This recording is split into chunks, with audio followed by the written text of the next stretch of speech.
ಗಡಿಯಾಚೆ ಕುಳಿತು ಭಾರತದೊಳಗೆ ನುಸುಳಲು ಸಂಚು ರೂಪಿಸುವ ಉಗ್ರರಿಗೆ, ದೇಶದೊಳಗೆ ಅಡಗಿ ಕುಳಿತು ವಿಧ್ವಂಸಕ ಕೃತ್ಯಗಳಿಗೆ ಪ್ಲಾನ್ ಮಾಡುವ ದೇಶದ್ರೋಹಿಗಳಿಗೆ ಇನ್ಮುಂದೆ ಉಳಿಗಾಲವಿಲ್ಲ. ಯಾಕಂದ್ರೆ ಬಾಹ್ಯಾಕಾಶದ ಎತ್ತರದಿಂದಲೇ ಅಣುವನ್ನ ಸ್ಕ್ಯಾನ್ ಮಾಡಿ ಶತ್ರುಗಳ ಹೆಜ್ಜೆ ಗುರುತನ್ನ ಕ್ಷಣ ಮಾತ್ರದಲ್ಲಿ ಪತ್ತೆ ಹಚ್ಚುವ ಅತ್ಯಾಧುನಿಕ, ಅಪಾಯಕಾರಿ ಹಾಗೂ ಬುದ್ಧಿವಂತ ಟೆಕ್ನಾಲಜಿ ಒಂದು ಇದೀಗ ಭಾರತೀಯ ಭದ್ರತಾ ಪಡೆಗಳ ಕೈ ಸೇರಿದೆ.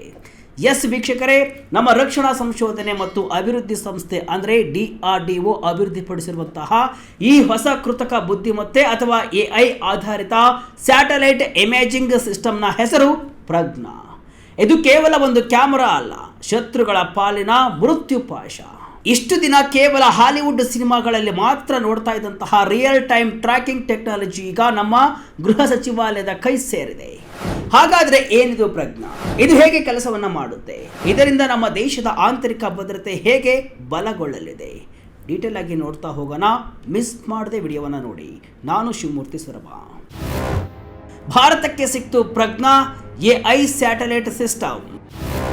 ದೇಶದ ಕಣಕಣವು ಆಕಾಶದಿಂದಲೇ ಅನಲೈಸ್.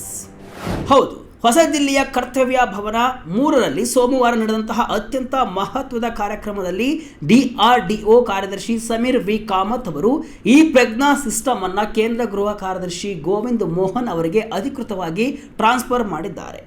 ನಿಮಗೆ ಗೊತ್ತಿರಲಿ, ಈ ಪ್ರಜ್ಞಾ ಟೆಕ್ನಾಲಜಿಯನ್ನು ಸಂಪೂರ್ಣವಾಗಿ ನಮ್ಮ ದೇಶದಲ್ಲೇ ಅಂದರೆ ಸ್ವದೇಶಿ ಜ್ಞಾನವನ್ನು ಬಳಸಿ ಡೆವಲಪ್ ಮಾಡಲಾಗಿದೆ. DRDO ಅಡಿಯಲ್ಲಿ ಬರುವಂತಹ centre for artificial intelligence and robotics ಘಟಕ ಈ ಮಹತ್ವದ ಪ್ರಾಜೆಕ್ಟ್ ಅನ್ನು ಡಿಸೈನ್ ಮಾಡಿದೆ. ನಮ್ಮ ದೇಶದ ಆಂತರಿಕ ಭದ್ರತೆಯನ್ನು ಇನ್ನಷ್ಟು ಬಲಪಡಿಸುವುದು, ಸೂಕ್ಷ್ಮ ಪ್ರದೇಶಗಳ ಮೇಲೆ ಹದ್ದಿನ ಕಣ್ಣು ಇಡುವುದು ಮತ್ತು ಭಯೋತ್ಪಾದನಾ ನಿಗ್ರಹ ಕಾರ್ಯಾಚರಣೆಗಳಿಗೆ ಕ್ಷಣ ಕ್ಷಣದ ಮಾಹಿತಿಯನ್ನು ಒದಗಿಸುವುದೇ ಈ ಪ್ರಜ್ಞಾದ ಪ್ರಮುಖ ಕೆಲಸ. ಇದು ಕೇವಲ ಸ್ಯಾಟಲೈಟ್ ಚಿತ್ರಗಳನ್ನು ತೆಗೆಯುವುದಿಲ್ಲ, ಬದಲಾಗಿ ಆ ಚಿತ್ರಗಳನ್ನು AI ಟೆಕ್ನಾಲಜಿ ಮೂಲಕ ವಿಶ್ಲೇಷಣೆಯನ್ನು ಮಾಡಿ ಭದ್ರತಾ ಏಜೆನ್ಸಿಗಳಿಗೆ ರಿಯಲ್ ಟೈಮ್ ನಿರ್ಧಾರವನ್ನು ತೆಗೆದುಕೊಳ್ಳಲು ಸಹಾಯವನ್ನು ಮಾಡುತ್ತೆ. ಪ್ರಜ್ಞಾ ಹೇಗೆ ಕೆಲಸ ಮಾಡುತ್ತೆ ಗೊತ್ತಾ? ಸಾಮಾನ್ಯ ಕ್ಯಾಮೆರಾಗೂ ಇದಕ್ಕೂ ಇರೋ ವ್ಯತ್ಯಾಸವೇನು?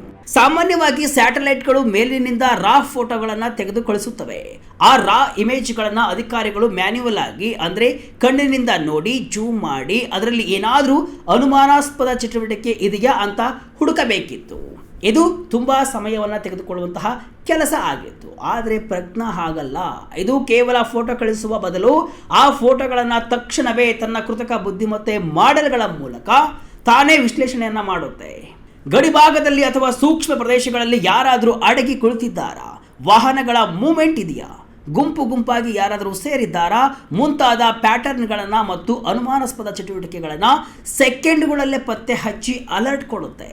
ಉದಾಹರಣೆಗೆ, ಕಾಡಿನ ಮಧ್ಯ ಅಥವಾ ಗಡಿಯ ಗುಡ್ಡಗಾಡು ಪ್ರದೇಶದಲ್ಲಿ ಉಗ್ರರ ಕ್ಯಾಂಪು ಹಾಕಿದ್ರೆ ಮನುಷ್ಯರ ಕಣ್ಣಿಗೆ ಅದು ಮರಗಳಂತೆ ಕಾಣಬಹುದು. ಆದರೆ ಪ್ರಜ್ಞಾ ಸಿಸ್ಟಮ್ನಲ್ಲಿರುವಂತಹ AI ಮತ್ತು ಜಿಯೋ ಸ್ಪೇಷಿಯಲ್ ಅನಾಲಿಟಿಕ್ಸ್ ಅದನ್ನು ಕ್ಷಣಾರ್ಧದಲ್ಲಿ ಗುರುತಿಸಿ ಭದ್ರತಾ ಪಡೆಗಳಿಗೆ ಆಕ್ಷನ್ ಬಲ್ ಇಂಟೆಲಿಜೆನ್ಸ್ ಅಂದರೆ ಕಾರ್ಯಾಚರಣೆಗೆ ಬೇಕಾದ ನಿಖರ ಮಾಹಿತಿಯನ್ನು ನೀಡುತ್ತೆ. ಇದರಿಂದ ಕಮಾಂಡೋಗಳಿಗೆ ತ್ವರಿತವಾಗಿ ನಿರ್ಧಾರ ತೆಗೆದುಕೊಂಡು ಆಪರೇಷನ್ ಮಾಡಲು ಸಾಧ್ಯವಾಗುತ್ತೆ.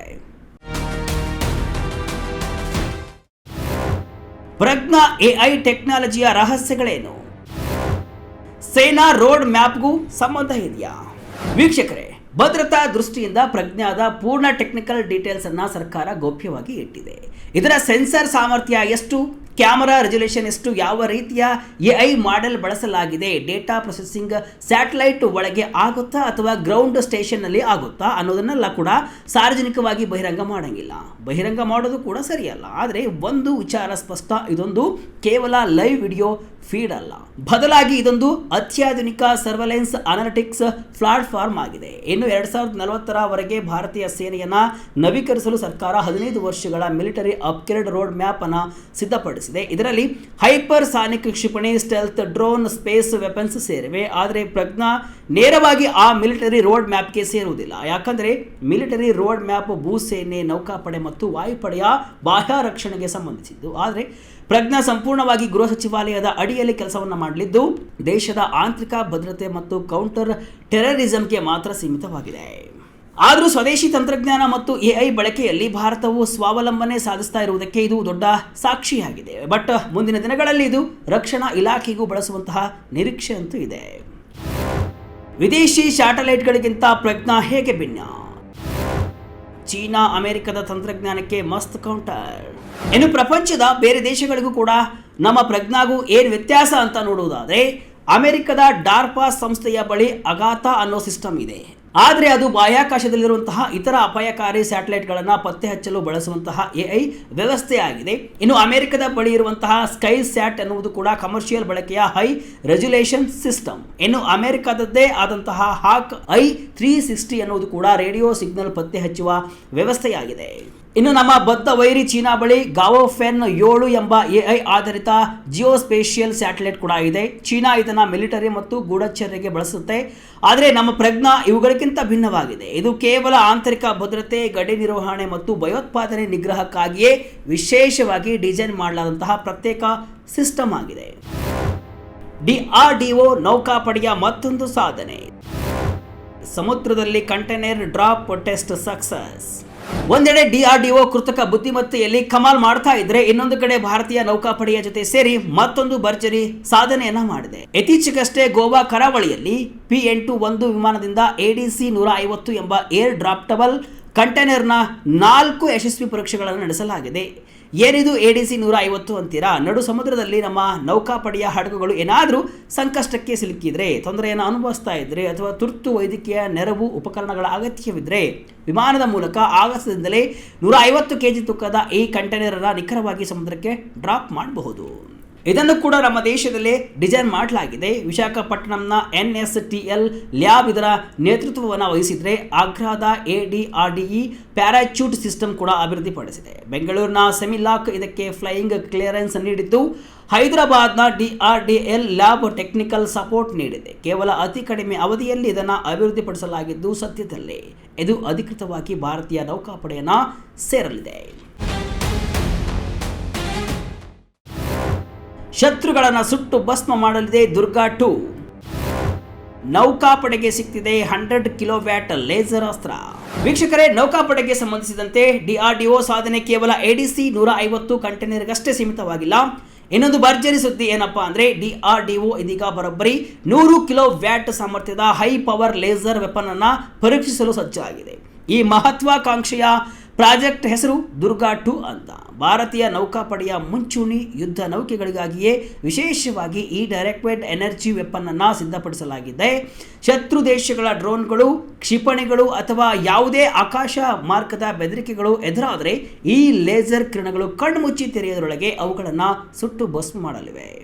ಈ ಹಿಂದೆ ಭಾರತದ ಬಳಿ ಕೇವಲ 25 ಕಿಲೋವ್ಯಾಟ್ ಸಾಮರ್ಥ್ಯದ ಲೇಸರ್ ತಂತ್ರಜ್ಞಾನ ಇತ್ತು. ಅವು ಕೇವಲ ಡ್ಯಾಜ್ಲರ್ಸ್ ಆಗಿ ಕೆಲಸವನ್ನು ಮಾಡ್ತಾ ಇದ್ವು. ಅಂದರೆ ಶತ್ರುಗಳ ಸೆನ್ಸಾರ್ಗಳನ್ನು ಅಥವಾ ಕ್ಯಾಮ್ರಾಗಳನ್ನು ತಾತ್ಕಾಲಿಕವಾಗಿ ಕುರುಡು ಮಾಡುವಂತಹ ಅಥವಾ ಜಾಮ್ ಮಾಡುವಂತಹ ಕೆಲಸವನ್ನಷ್ಟೇ ಮಾಡ್ತಾ ಇದ್ವು. ಆದರೆ ಈಗ ತಯಾರಾಗ್ತಿರುವಂತಹ ಈ 100 ಕಿಲೋವ್ಯಾಟ್ನ ದುರ್ಗಾ 2 ಲೇಸರ್ ಅಸ್ತ್ರ ನೇರವಾಗಿ ಶತ್ರುಗಳ ಕ್ಷಿಪಣಿಯನ್ನೇ ಸಂಪೂರ್ಣವಾಗಿ ನಾಶಪಡಿಸುವ ಅದ್ಭುತ ಹಾಗೂ ವಿನಾಶಕಾರಿ ಶಕ್ತಿಯನ್ನು ಹೊಂದಿದೆ. ಇದು ಭಾರತದ ಭದ್ರತಾ ಇತಿಹಾಸದಲ್ಲೇ ಒಂದು ಬಹುದೊಡ್ಡ ಮೈಲುಗಲ್ಲಾಗಲಿದೆ ಅನ್ನೋದರಲ್ಲಿ ಡೌಟೇ ಇಲ್ಲ.